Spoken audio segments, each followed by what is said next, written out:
Okay. I guess I better plug this thing in if I expect to get anything out of it. Um,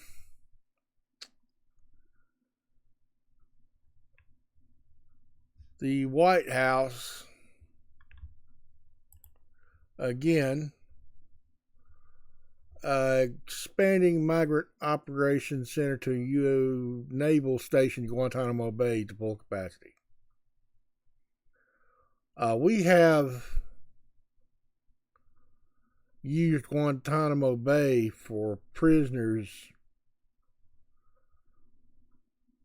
extreme prisoners, war criminals captured overseas. I don't know who else is there.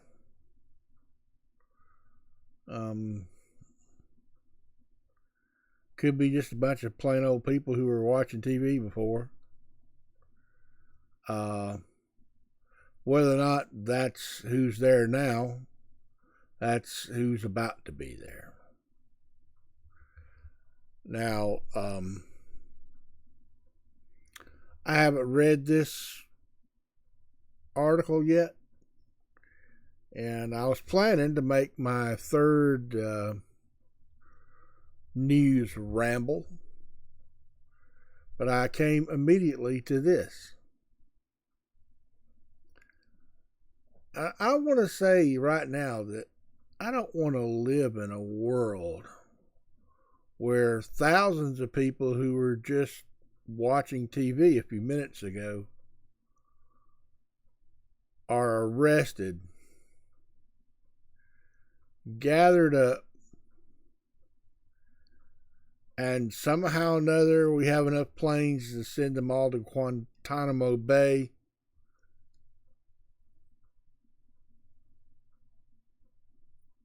You know, not county prisons or state prisons or, the worst isolated prison that we reserve for war criminals.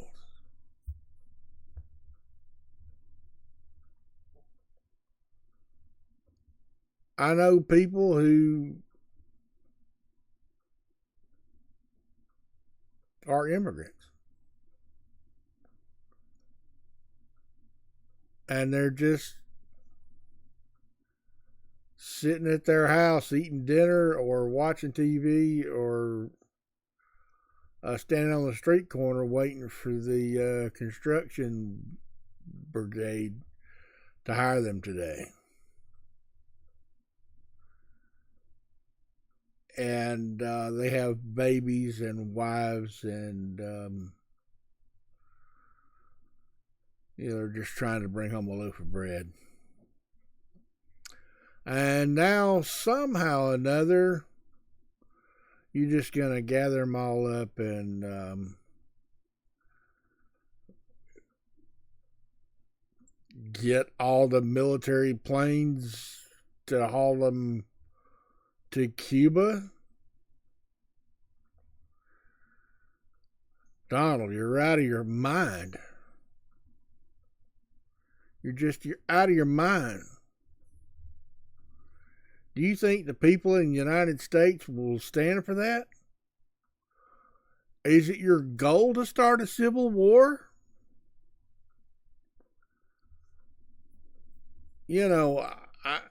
I can't even do anything about it. I'm just a guy sitting at my desk in front of a row of screens with a chihuahua in the next chair over, and a cup of tea, playing my little game, and maybe making a YouTube. If y'all start a civil war, is my house going to continue to be my house?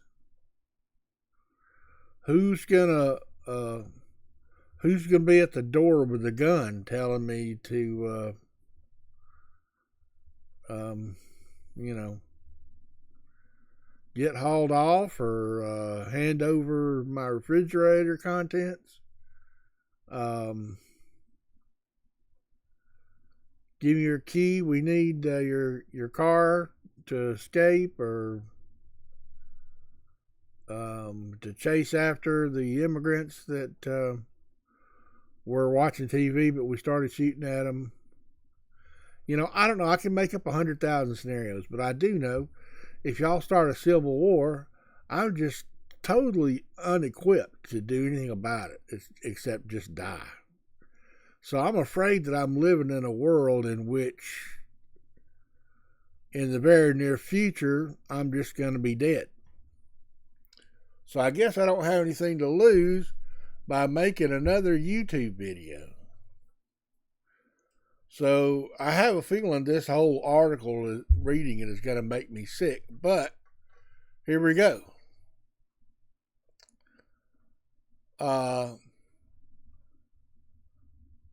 Presidential actions: expanding migrant operations center at Naval Station Guantanamo Bay to full capacity. This is the whitehouse.gov. January 29th, 2025. Memorandum for the Secretary of Defense, the Secretary of Homeland Security. Subject: I mean, if this is to the Secretary of Defense, why is it provided for us to read?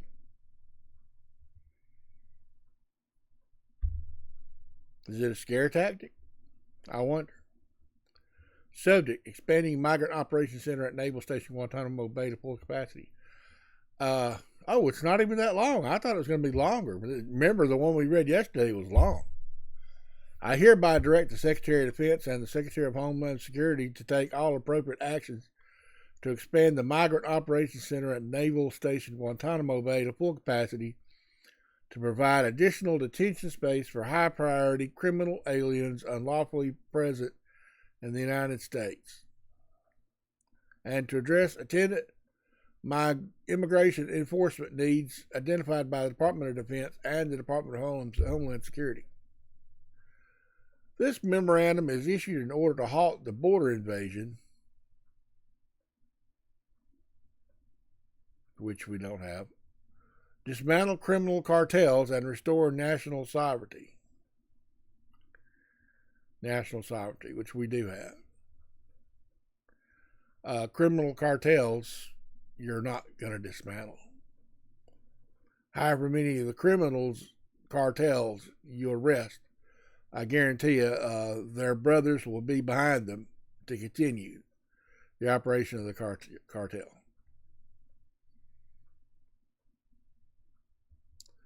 This memorandum is not intended to and does not create any right or benefit, substantive or procedural, enforceable at law or in equity by any party against the United States, its departments, agencies, or entities, its officers, employees, or agents, or any other person. In other words, if you have a complaint against this action, you have no recourse if you believe this document. Now, maybe this is limited to the most criminal immigrants. But why single out immigrants? This seems like low-hanging fruit to me. If you think you can identify all of the people who are living here, who are hardened criminals who happen to be not of legal status, I don't know. I'm not sure how you're going to determine all that. I mean, I would wish you good luck, but I don't really want you to have any good luck. I just do wonder, though, how you're going to separate the hardened criminals from the people who don't have legal status, but they're just sitting there watching TV, are probably scared to go out tomorrow to stand in the construction brigade to get picked up to work.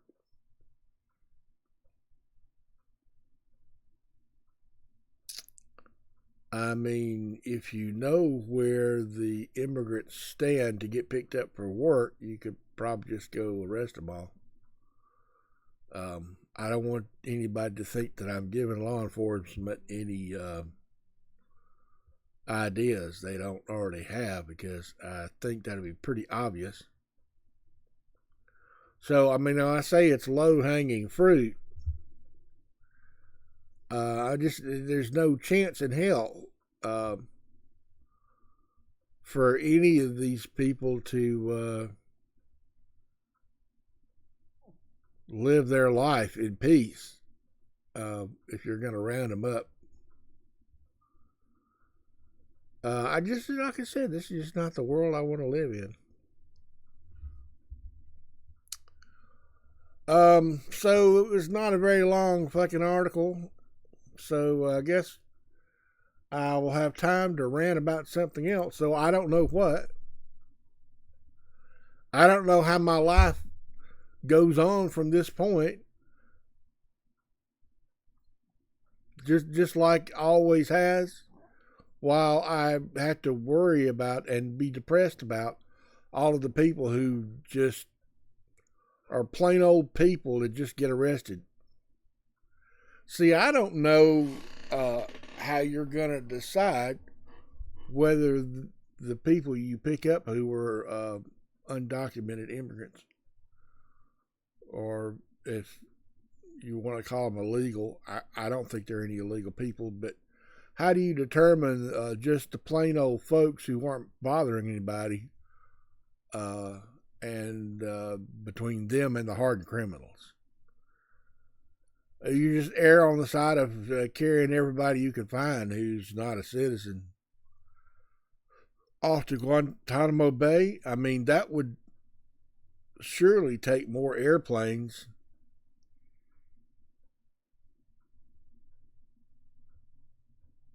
I mean, I guess if we're going to move thousands of military troops, we've got troop transporters to do that, right? But the one thing about using military transports to transport military personnel is they're getting on the planes willingly and being dropped off in a war zone willingly to fight a war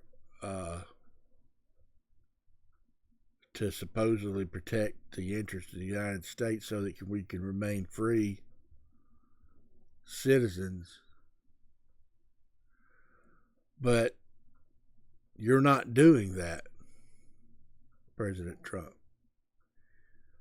You're picking up a bunch of people who don't want to be picked up, who aren't bothering anybody, and carrying them to the place they don't want to go. I wonder how many of those planes you can fly before the people you're trying to carry to Cuba take over the plane.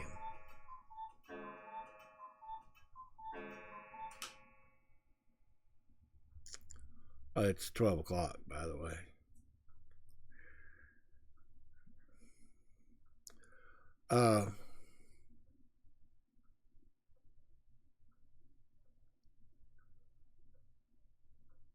I'm just this is just getting started, and I'm already in a world that I don't want to live in. But I do want to live because there are fun things that I'd like to do. I went on a motorcycle ride today because it was 64 degrees Fahrenheit. And I thought, well, hey, this is the warmest day we've had in weeks. I better go take me a ride to see if the unleaded alcohol containing gasoline in my gas tank has clogged up my carburetors yet. So And whether my battery's dead or not would be a good thing to know. So it started. I drove it down the road. I think I went about 30 or 40 miles out in North Carroll County, a little bit of Haralson County. The end was probably in the 50s, though. I didn't have on a heavy jacket. I don't really like to ride with a heavy jacket. It's too restricting. I hate pants. So if I have to put on pants, it's already bad enough.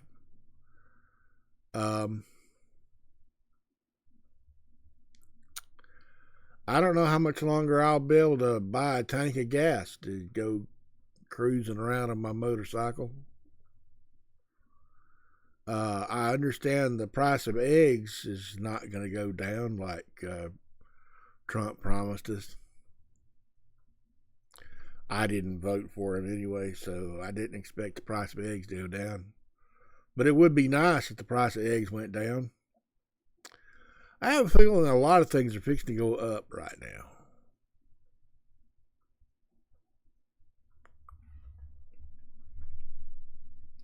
By the way, a small airplane crash. I don't know. It's not that small. It was a CRJ 700, which is not that stinking small, really. Carrying 60 passengers and 4 crews. Collided with a helicopter. Another article said it was a Black Hawk. I think let's just go back. I don't know what tab I'm on, gray on gray. This says a helicopter crash. Helicopter. Maybe it wasn't a Black Hawk. I don't see Black Hawk anymore. Let me reload. Oh, yeah.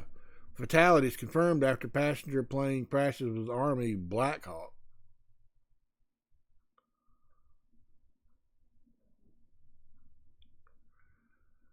I mean, is this related to Trump nonsense? Because all of a sudden, just a plain old passenger plane is colliding with the Black Hawk. I hope this is not related to Trump. Dang, this is like there are 2 articles here or something. Passenger aircraft carrying 64 people collided midair with the U.S. Army Black Hawk helicopter near Reagan National Airport outside of Washington, D.C. as it approached the runway, according to Federal Aviation Administration and defense officials.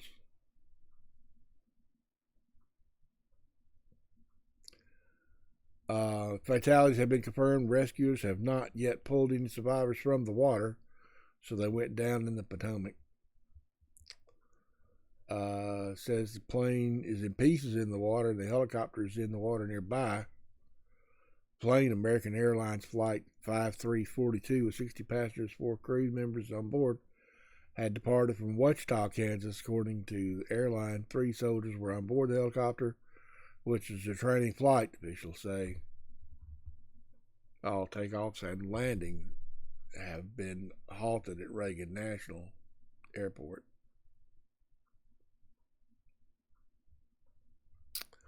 House Transportation and Infrastructure Committee leadership says they are monitoring mid-air plane collision. U.S. House Transportation. We're continuing to monitor this evening's accident at Ronald Reagan Washington National Airport, and we're in contact with the FAA and the NTSB. Committee Chairman Sam Grace, Ranking Member Rick Larson, Aviation Subcommittee Chairman blah, blah, blah, said in a joint statement. As we wait more information from the ongoing response, our thoughts are with the passengers, crew, and the first responders.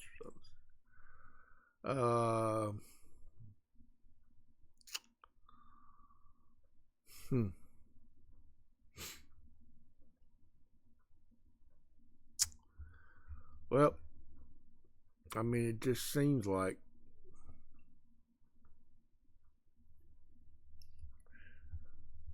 Yeah, I don't know. It just seems like there's nothing else about that.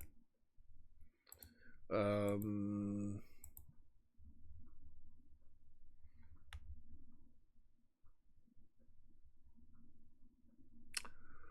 let's see. Back to the Guantanamo Bay thing.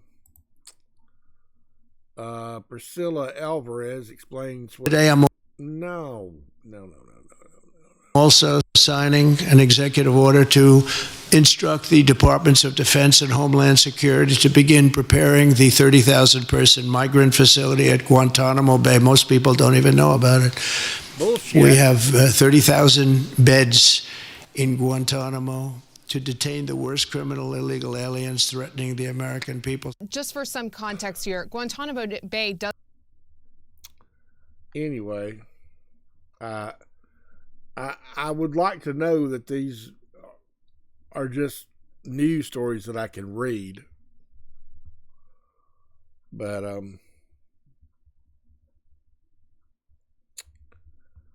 I mean, we don't have thousands of prisons in the United States.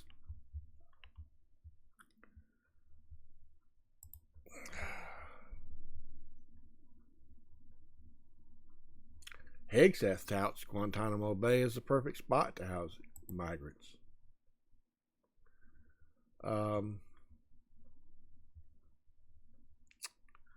Secretary of Defense Pete Hegseth said Guantanamo Bay is the perfect spot to house deported migrants after President Trump signed a memo Wednesday ordering a facility there to be prepared for that purpose. Guantanamo Bay, Jesse, is a perfect spot, Hegseth said in an interview on Fox News. Jesse Waters reports. We don't want illegal criminals in the United States not a minute longer than they have to be, he continued. Move them off to Guantanamo Bay where they can be safely maintained if they are deported to their final location. I just don't know who these people are that you're deporting. The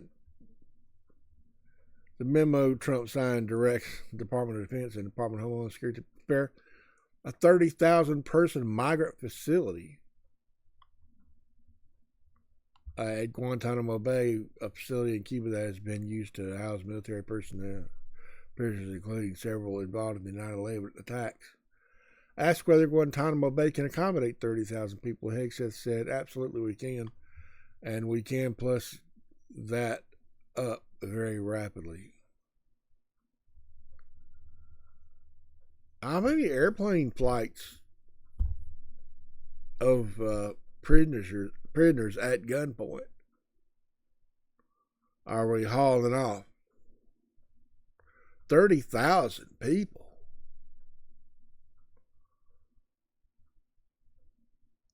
You really think there are 30,000 hardened criminals that we need to isolate in Guantanamo Bay?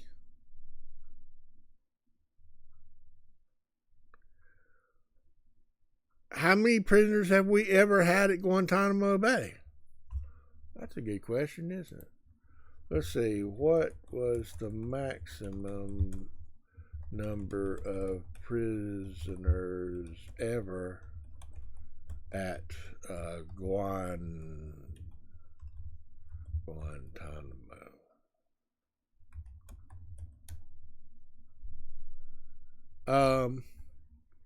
Maximum number of prisoners at Guantanamo Bay was around 680 in 2003.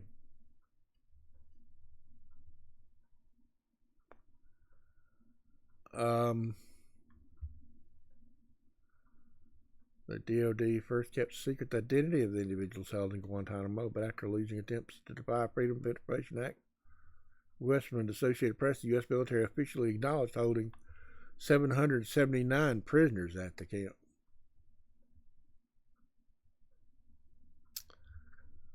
And you want 30,000 people in Guantanamo Bay.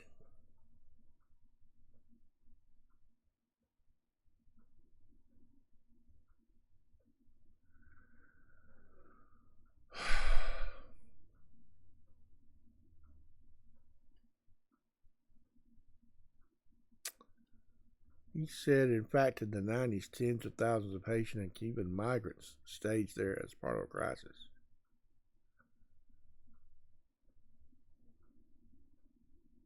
But you're making room for 30,000 prisoners. People taking refuge is something different. Excess said we have a bigger crisis on our hands right now. That you're manufacturing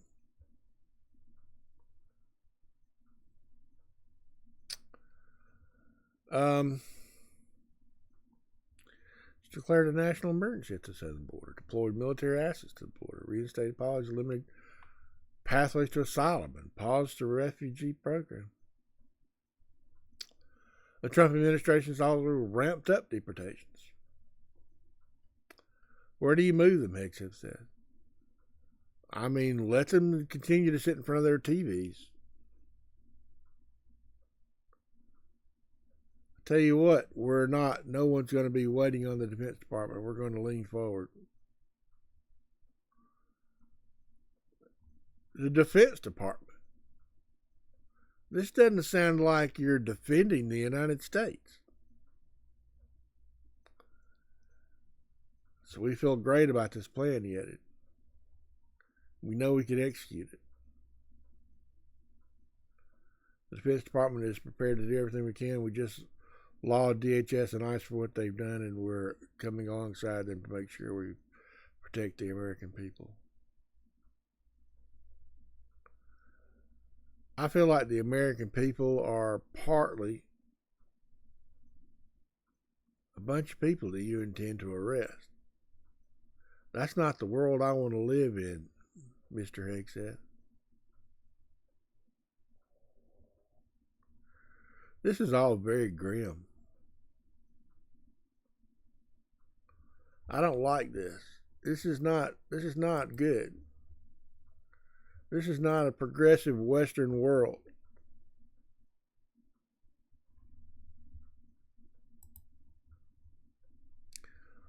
RFK Jr. is pressed in confirmation hearing over key health programs.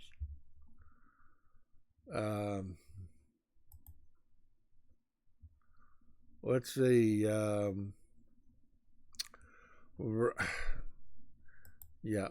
Robert F. Kennedy Jr., President Trump's nominee for health secretary, appeared to dispel some Republicans' qualms about him on Wednesday, and it's closer to a confirmation vote after more than 3 hours of intense grilling from senators of both parties. His hearing before the Senate Finance Committee touched on a wide range of topics from Medicaid, Medicare to measles, outbreak in Samoa, and his long history of criticizing vaccines and the National Public Health Establishment. Now, the stumbling performance by Robert F. Kennedy Jr., President Trump's pick to serve as Health Secretary at his first confirmation hearing on Wednesday, did not appear to have an immediate bearing on his chances of being confirmed with no Republicans yet. I haven't learned anything yet.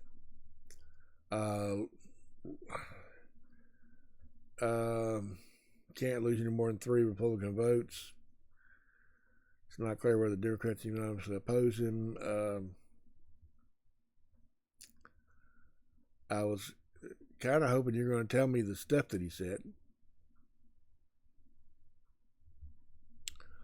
Democrats repeatedly challenged Robert F. Kennedy Jr. on his beliefs and past statements on Wednesday, but Senator Tina Smith, Democrat of Minnesota, prompted one of the most personal and contentious exchanges of his testimony before the Senate Finance Committee.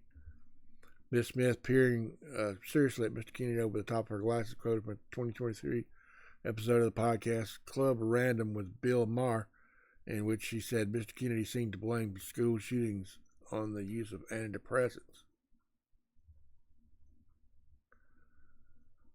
Kennedy says processed foods are driving chronic disease. Here's what the science shows.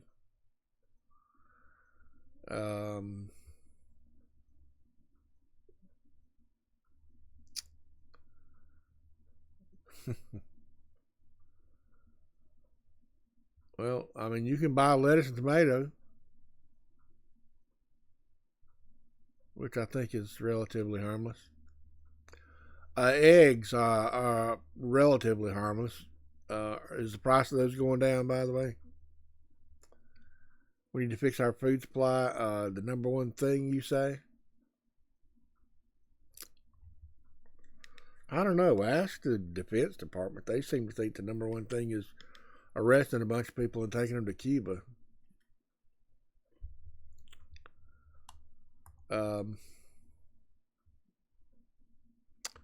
Kennedy tries to distance himself from his past vaccine skepticism.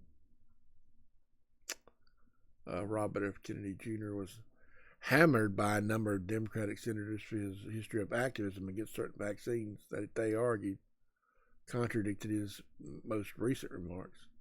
He tried to mount an offense, beginning with his opening statement. News reports complained that I am anti-vaccine or anti-industry. I am neither. Okay.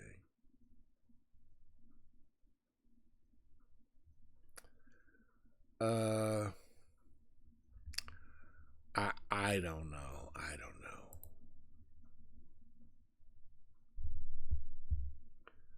The memo that shocked the White House. The director from the Office of Management and Budget that froze most federal funds on Monday had not gone through the usual approval process. President Donald Trump intended his flood of executive orders to shock and awe his opponents. But on Monday night, a memo from the Office of Management and Budget instead shocked the Trump White House. The memo, with its call for a temporary pause to all federal government grants and loans, set off widespread panic and confusion within the federal government and among the millions of individuals and institutions reliant on federal funds. But it was released without going through the usual White House approval process.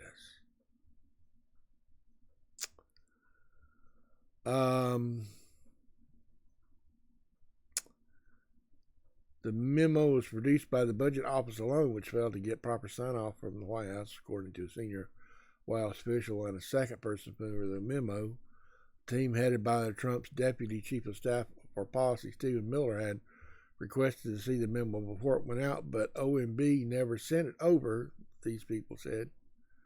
As a result, the White House was caught off guard as the memo sparked the sort of chaos that Trump's team had hoped would be a vestige of his first term. Within 48 hours, OMB was forced to rescind the memo. And of course, I can't read anymore without paying for a subscription. So, can't read any more of that article.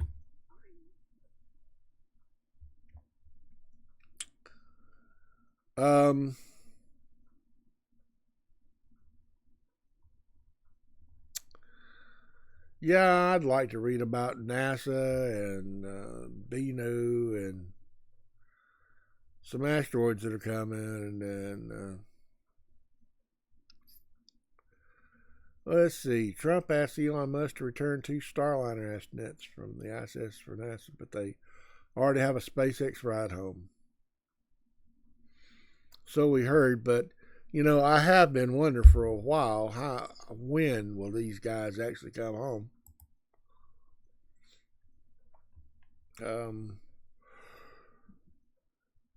Let's see. Tuesday evening, President Donald Trump announced he has another task for SpaceX founder and CEO Elon Musk, who's already leading a cost and regulation-cutting effort called the Department of Governmental Efficiency. I just asked Elon Musk and SpaceX to go get the 2 brave astronauts who have been virtually abandoned in space by the Biden administration. Honestly, don't think the Biden administration had any damn thing to do with NASA's decision on whether or not Butch and Sonny are staying there or not.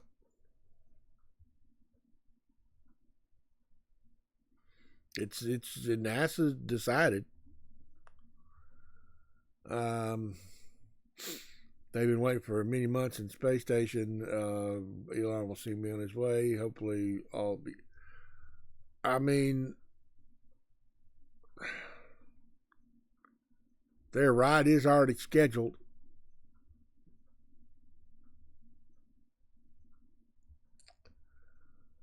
Um,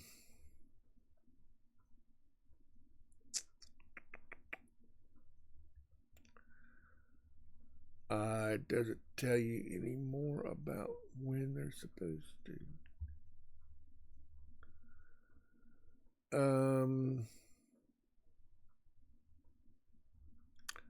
I don't know. It's in there somewhere. I'm tired of it. It's not the Biden administration's fault, and it won't be Trump's fault for getting them home. They'll come home when NASA's decided when they're coming home. I'm sure Donald Trump will take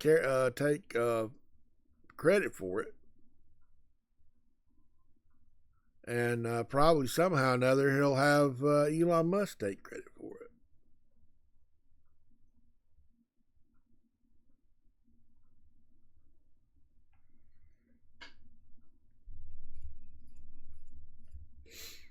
Anyway, I thought it was in February sometime that they were supposed to come home.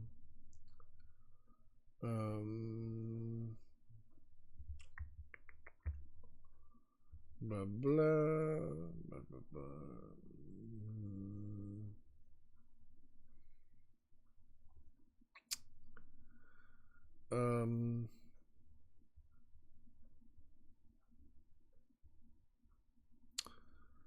Let's see.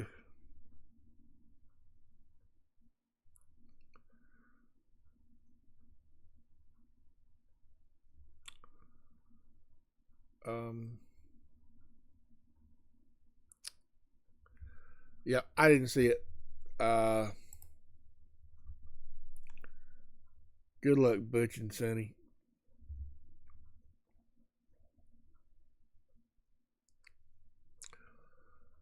They're probably having a better time up there than we are down here with Donald Trump.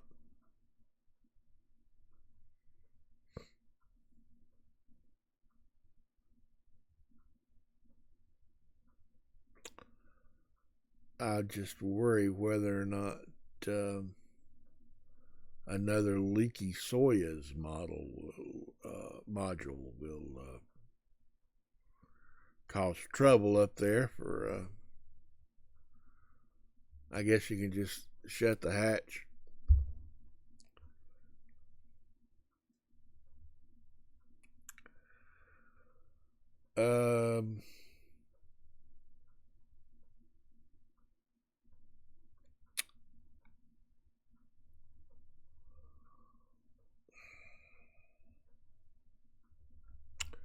Yeah.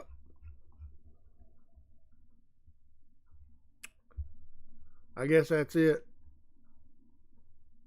I could comment on a whole bunch of stuff here, but I don't think I've said a lot in 38 minutes. So, love you. Bye.